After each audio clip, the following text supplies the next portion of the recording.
I never thought my life would turn out this way. When my wife walked out on me and our 2-year-old daughter, I felt like the floor had been ripped from beneath my feet. One day I had a family, the next it was just the two of us. Back then, I didn't have much. I worked as a delivery driver during the day, and at night I cleaned offices. I remember falling asleep on the couch, still wearing my work uniform, with my little girl curled up on my chest.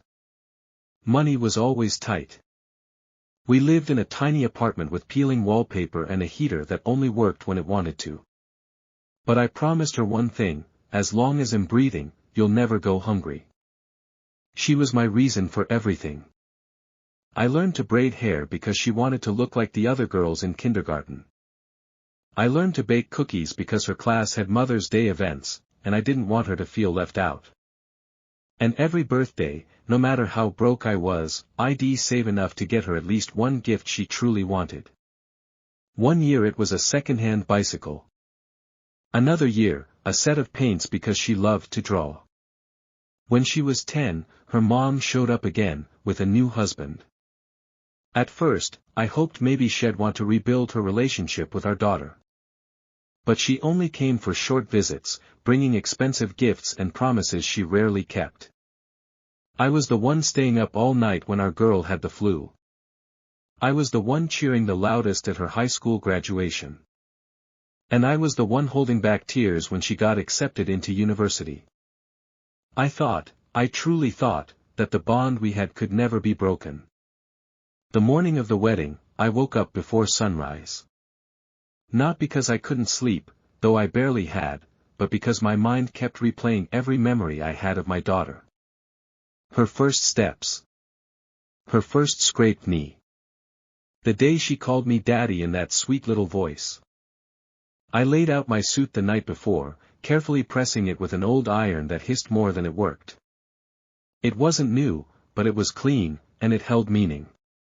I'd worn it to her high school graduation, to her university award ceremony, and now to her wedding. The drive to the venue felt surreal. I watched the sun climbing over the rooftops, painting the streets gold. My hands gripped the steering wheel tighter than they needed to, and every mile brought me closer to a day I thought would be filled with nothing but joy. When I arrived, I saw the venue, a beautiful countryside hall surrounded by gardens.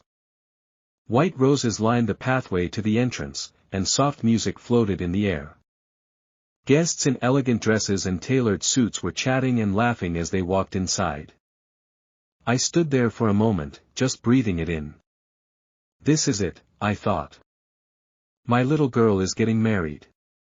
Inside, there was a long wooden table with a floral arrangement and neat rows of name cards. I walked along the table, scanning for mine. Father of the bride. That's what I expected to see. When I finally spotted my name, I froze. My chest tightened. My breath caught in my throat. Distant family friend. It felt like the words on that card were screaming at me, even though they were printed in the same soft, cursive font as the others. My hands shook as I picked it up. For a few seconds, I just stared at it, wondering if maybe this was some kind of mistake. Excuse me, I said softly to the young woman arranging the flowers. I think there's been a mix-up. I'm the bride's father. She gave me a polite smile, glanced at the card, and said, "Oh, I'm sure the seating was arranged intentionally. You'll be at table 9, sir." Table 9. Near the back of the room. Far from the head table. Far from my daughter. I felt the first sting in my eyes, but I forced it back. This was her day. I didn't want to make a scene. I slipped the card into my pocket and walked into the hall, my feet heavy, like I was moving through water. When I finally saw her, she was radiant.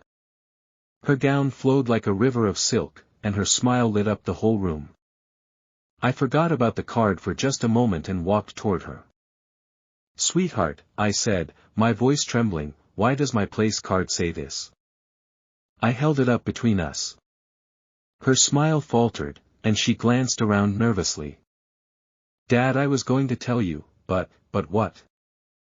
I asked. She bit her lip. His family, they're very traditional.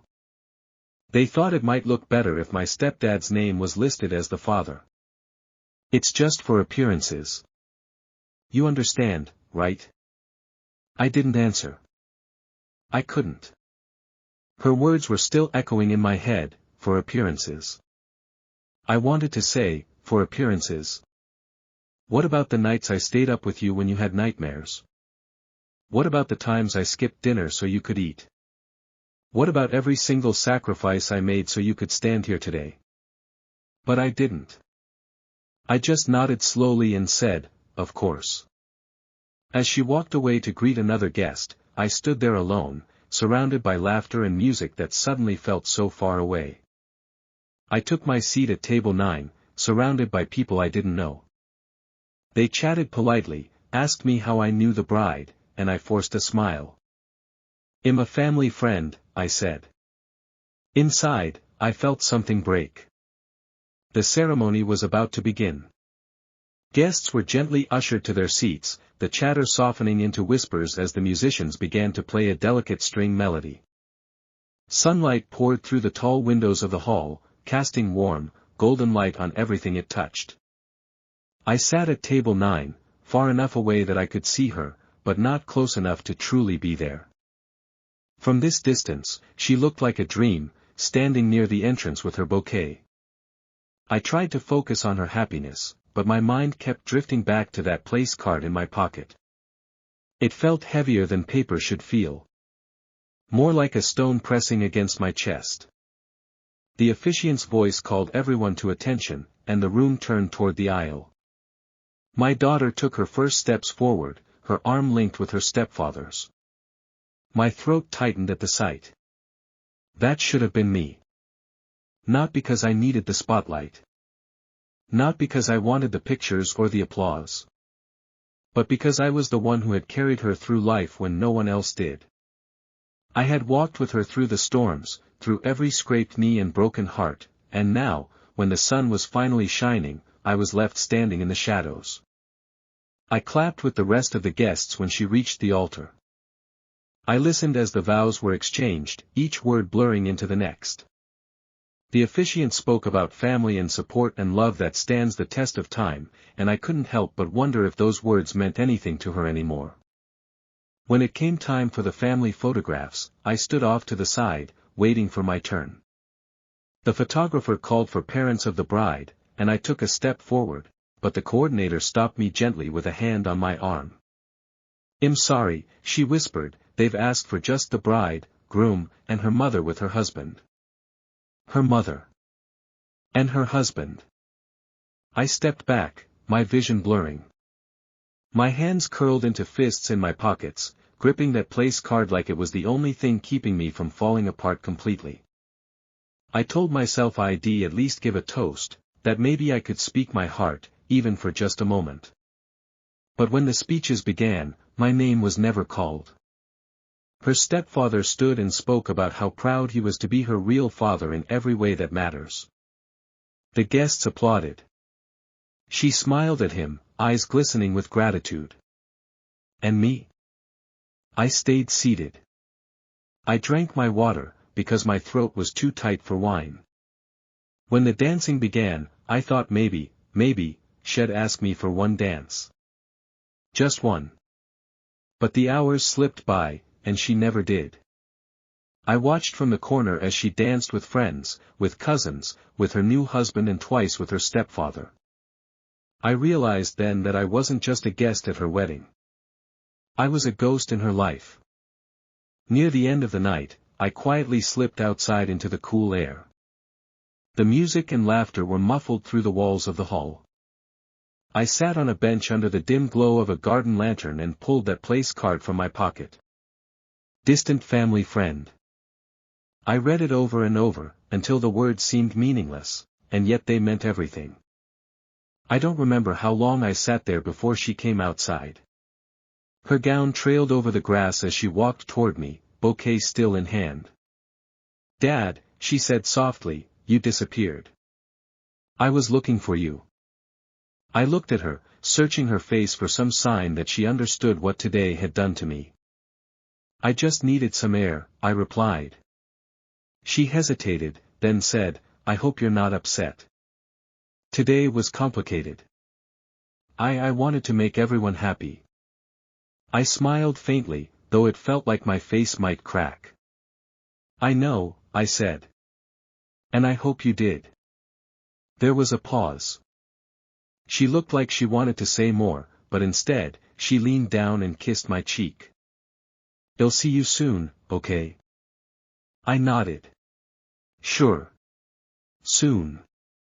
But as I watched her walk back inside, I knew that soon might never come. Because today, something had shifted. I had been her father for 23 years. But after today I was just a distant family friend. And maybe, just maybe, it was time to stop waiting for a place in her life that she no longer wanted me to have. The drive home from the wedding was silent. No music. No radio.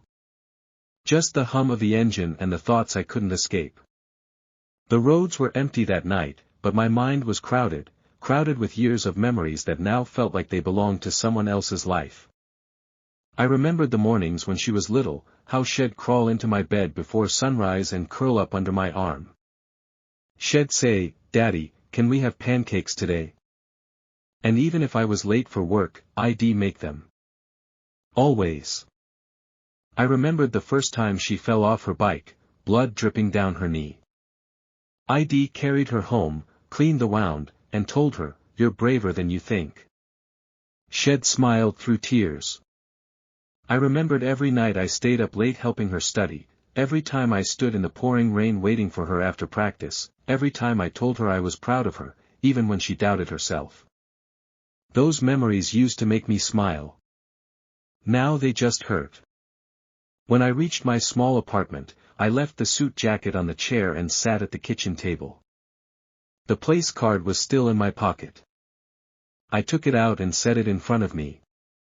Distant family friend. The word stared back at me like a cruel joke. I opened the drawer beside me and pulled out a small box. Inside were things I'd kept over the years, her first drawing of us holding hands, a birthday card that said, to the best dad in the world, the ticket stubs from the movie we saw when she turned 13. I held that card from years ago next to the place card from last night. The contrast was unbearable. My phone buzzed. It was a message from her. Thanks for coming yesterday, Dad. It meant a lot to me. Love you. I stared at the words, unsure whether to believe them. Did she love me? Or did she love the version of me that existed in her childhood, the one she'd outgrown? I typed a reply, I'm glad you were happy.